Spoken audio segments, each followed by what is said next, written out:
ना अंधा कानून, अंधा राज तो है ही ये हुकूमत में,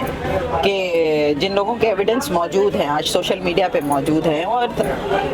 उनको नेता बना भी दिया गया, और बहुत से ऑलरेडी जो नेता हैं वो भी इस तरह की बातें करते हैं, पोलराइजेशन की बात करते हैं, इस तरह बांटने की बात करते हैं समाज में। उनकी राजनीति इसी पे बेस करती है। लेकिन यही है कि इस मुल्क में अगर इंसाफ की ये सूरत हाल हो कि जो बेगुनाह है उनको तो इतना लंबा जेलों के अंदर है,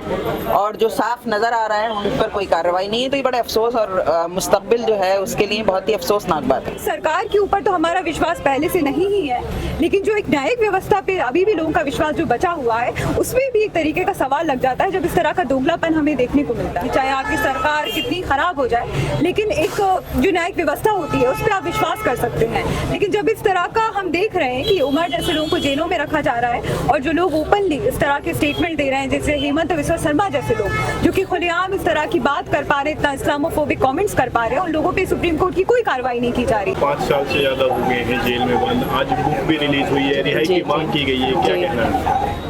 नहीं, मैं यही कहना चाहूँगी कि उमर के लिए, सब लोगों को, उमर के लिए भी, और दूसरे जो साथी हैं, शर्जील हैं, खालिद सैफी हैं, अतहर हैं, और भी जितने भी लोग हैं, सबके लिए आवाज़ उठाते रहना चाहिए, जमा होते रहना चाहिए। कोई भी ओकेजन हो, कोई भी मौका हो, उस वक्त लोगों को आना चाहिए और आवाज़ उठानी चाहिए।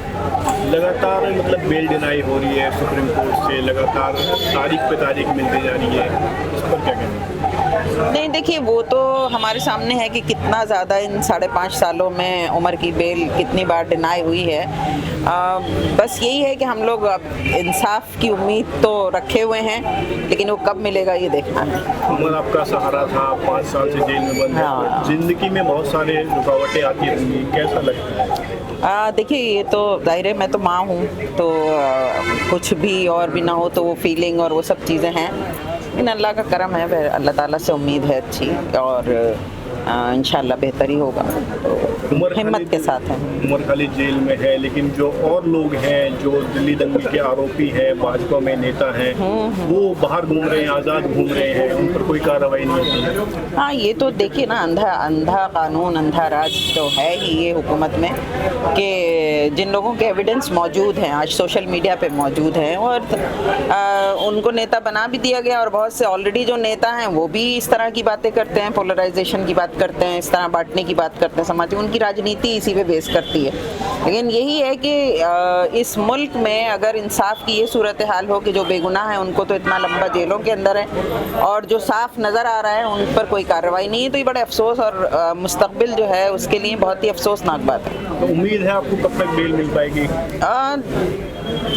क्या कह सकते हैं, अब 1 साल के बाद तो अप्लाई करेंगे, उससे पहले की भी जो भी ऑप्शन है उनको भी एक्सप्लोर करेंगे, कोशिश करते रहेंगे। जिस तरीके से 5 साल से बेल डिनाई हो रही, क्या लग रहा है, अदालत में विश्वास रह गया है आप लोगों का?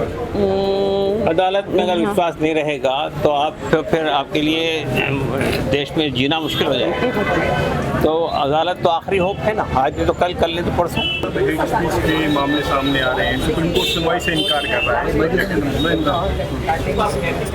जी बिल्कुल, हम देख रहे हैं कि हर रोज़ ही किसी ना किसी का बयान आ जाता है, बड़े बड़े नेताओं का बयान आ जाता है, जिसमें साफ तौर पे या तो कोई जातिवादी कमेंट होता है, या तो कोई इस्लामोफोबिक कमेंट होता है, या कोई महिला विरोधी बात कही जाती है, लेकिन उसके बावजूद ना किसी तरह की कोई कार्रवाई होती है। उल्टा हम देखते हैं कि इस तरह के लोगों को बड़े बड़े पोजीशंस मिल जाते हैं, सरकार में उन्हें रिवॉर्ड दे दिए जाते हैं, पोस्ट दे दी जाती हैं, और वहीं दूसरी ओर जो इस देश में एक नफरत की राजनीति का विरोध दर्ज करा रहे हैं, ऐसे तमाम लोगों को जेलों में डाला जा रहा है। और उमर खालिद उसी तरह के लोगों की गिनती में आते हैं जो इस देश में एक जन आंदोलन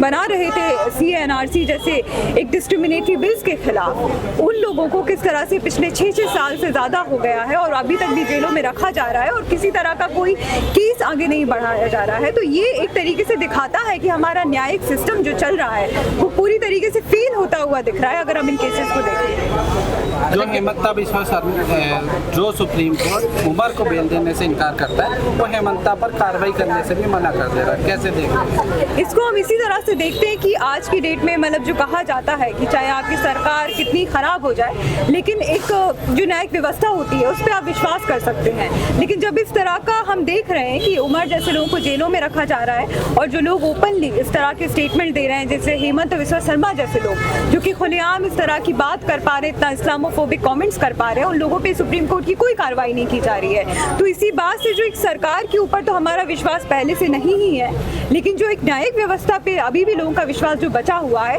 उसमें भी एक तरीके का सवाल लग जाता है जब इस तरह का दोगलापन हमें देखने को मिलता है। लेकिन सीजीआई कह रहे हैं कि ऑलरेडी बहुत सारे मामले हैं सुप्रीम कोर्ट में, आप हाई कोर्ट के पास जाइए, आपके पास ऑप्शन है, वहाँ से लड़ाई लड़िए। देखिए वही बात आ जाती है कि बहुत सारे मामले हैं, ये तभी गिनाया जाता है जब इस तरह के मामलों में 6-6 साल से हम देख रहे हैं कि 6 साल से इतना वक्त नहीं मिला उन्हें कि वो चार्जशीट दायर कर दें, इन केस पे इसको आगे बढ़ाया जाए। वहीं दूसरी ओर हम देख रहे हैं कि अभी रिसेंटली कुछ महीनों पहले की बात है कि कुलदीप सेंगर जैसे लोगों को जो कि रेपिस्ट है, जिन्होंने किस तरीके से जो उसकी सर्वाइवर थी उन पे पूरे तरह से अटैक किया, उनके परिवार के लोगों ने अपनी जानें गंवाई। एक इस तरह के केस में फंसे हुए रेपिस्ट जैसे आदमी को भी कोर्ट की तरफ से राहत मिलती है, बेल दे दी जाती है केस में। और वहीं दूसरी ओर हम देखते हैं कि जो भी छात्र नेता हैं, जो भी राजनीति कर रहे हैं यहाँ पे, अगर आप किसी माइनॉरिटी कम्युनिटी से आते हैं, किसी मार्जिनलाइज्ड वर्ग से आते हैं, तो वहीं आपका एक हक की बात करना, एक सही बात करना भी गुनाह करार दे दिया जाता है।